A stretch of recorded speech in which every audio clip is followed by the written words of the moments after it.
لفظ لفظ حکمتیں ابر علم کہیں سے برستی بارشیں شرع کے امور سے دین کے شعور سے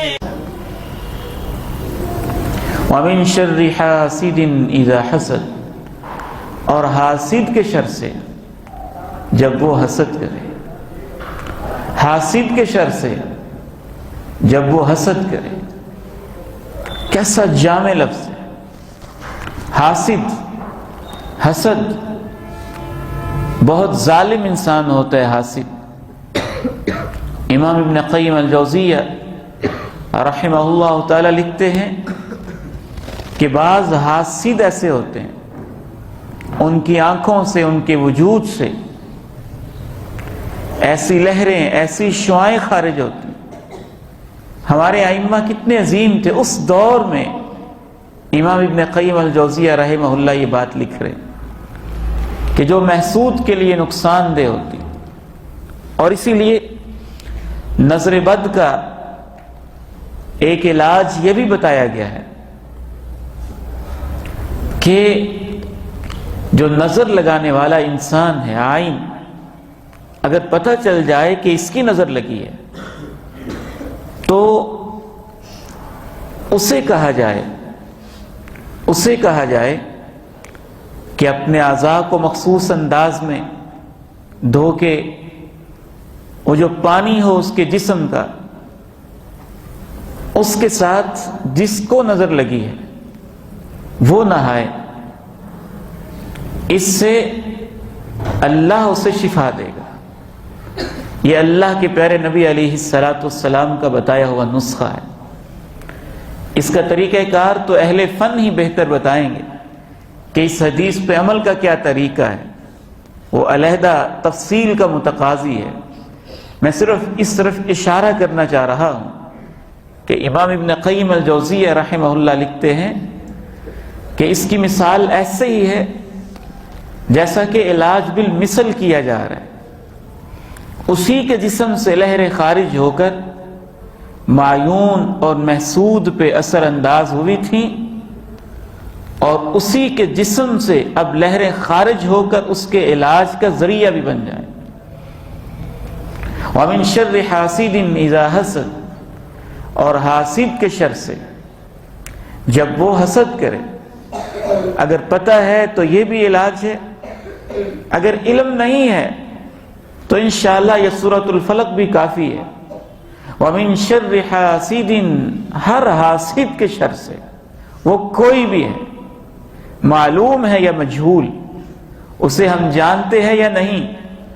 وَمِن شَرِّ حَاسِدٍ إِذَا حَسَدَ، حاسد کے شر سے جب وہ حسد کرے، اے اللہ میں تیری حفاظت میں آتا ہوں۔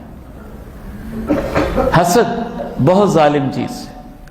ما خلا جسد من حسد، ہمارے اسلاف کہا کرتے تھے کوئی جسد ایسا نہیں ہے جو حسد سے خالی ہو۔ ہر انسان کسی نہ کسی درجے پہ کسی نہ کسی سے حسد کرتا ہے، ہر انسان کرتا ہے۔ البتہ آگے اس کی کیٹیگریز مختلف ہیں۔ کچھ وہ ہوتے ہیں جو اپنے حسد کو کنٹرول کر لیتے ہیں، ان کا حسد صرف خیال کی حد تک ہوتے ہیں۔ اچھا اس کو عزت کیوں ملی ہے، اس کو وقار کیسے مل گیا؟ شیطان خیال پیدا کرتا ہے، وہ فوری کنٹرول کر لیتے ہیں۔ اہل ایمان سب سے اونچا مرتبہ یہ ہوتا ہے۔ امام ابن قیم الجوزیہ رحمہ اللہ لکھتے ہیں کہ یہ ایمان کی نشانی ہوتی ہے کہ دل میں حسد کا خیال بھی پیدا ہو تو بندہ سمجھ لیتا ہے یہ شیطان کی طرف سے ہے، اور جس کے بارے میں خیال پیدا ہو رہا ہے اس کے لیے اللہ سے دعا کرتے ہیں، اللہ اس کو تو نے نعمت دی ہے، تیری نعمتوں میں کون سی کمی ہے، تو اپنے اس بندے کو اور نعمتیں نصیب فرما۔ حسد کا خیال تو آ گیا نا پھر بھی۔ تو اس معنی میں سلف صالحین کہتے ہیں ما خلا جسد من حسد، کوئی جسد ایسا نہیں ہے جو حسد سے خالی ہے۔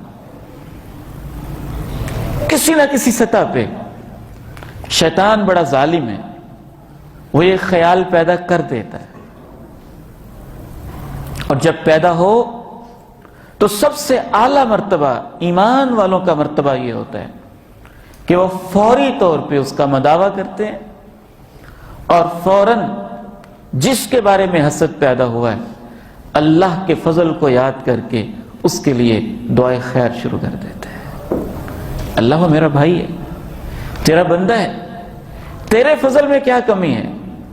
کیا اس کو دینے سے میرے پاس دینے کے لیے تیرے پاس کچھ بچے گا؟ نہیں، تیرے خزانے تو بڑے وسیع ہیں. اے اللہ اس بندے کو اور نصیب فرما دے جو اس طرح سے حسد کا جس کے دل میں خیال پیدا ہو جائے نا، اور وہ اتنا اعلیٰ اس کا علاج کر لے تو انشاءاللہ وہ گناہگار نہیں بلکہ علاج کرنے کی وجہ سے اور اس دعا کی برکت سے پتہ نہیں اللہ اسے کیا کچھ نصیب کر دیں. کچھ حاسد وہ ہوتے ہیں جو حسد کا علاج نہیں کرتے تو حسد آہستہ آہستہ ان کے دل میں بیٹھتا جاتا ہے، ترقی کرتا جاتا ہے، ترقی کرتا جاتا ہے. کچھ حاسد کہتے ہیں اللہ یہ چیز اس سے چھن جائے مجھے مل جائے، اور بدترین حاسد وہ ہوتا ہے جو کہتے ہیں اللہ مجھے ملے یا نہ ملے اس کے پاس نہیں ہونی چاہیے، مجھے ملے یا نہ ملے اس کے پاس نہیں ہونی چاہیے. وَمِن شَرِّ حَاسِدٍ إِذَا حَسَدَ، اور بدترین قسم کے حاسد وہ ہوتے ہیں جو بعض دفعہ اپنے حسد کی وجہ سے پھر تکلیف دینے کے منصوبے بناتے ہیں. بعض سلف صالحین کہتے ہیں کہ سب سے پہلا گناہ حسد کی وجہ سے ہوا. اوپر آسمانوں میں بھی اور نیچے زمین پر بھی. آسمانوں میں پہلا گناہ حسد کا ہوا کہ شیطان نے ہمارے بابا حضرت آدم علیہ السلام کے مقام و مرتبہ پہ حسد کیا.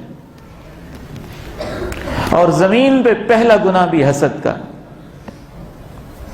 کہ جناب آدم کے دو بیٹوں نے ایک دوسرے پہ، قابیل نے حابیل کی قربانی کے قبول ہونے پہ حسد کیا اور اس وجہ سے اس نے قتل کا منصوبہ بنایا.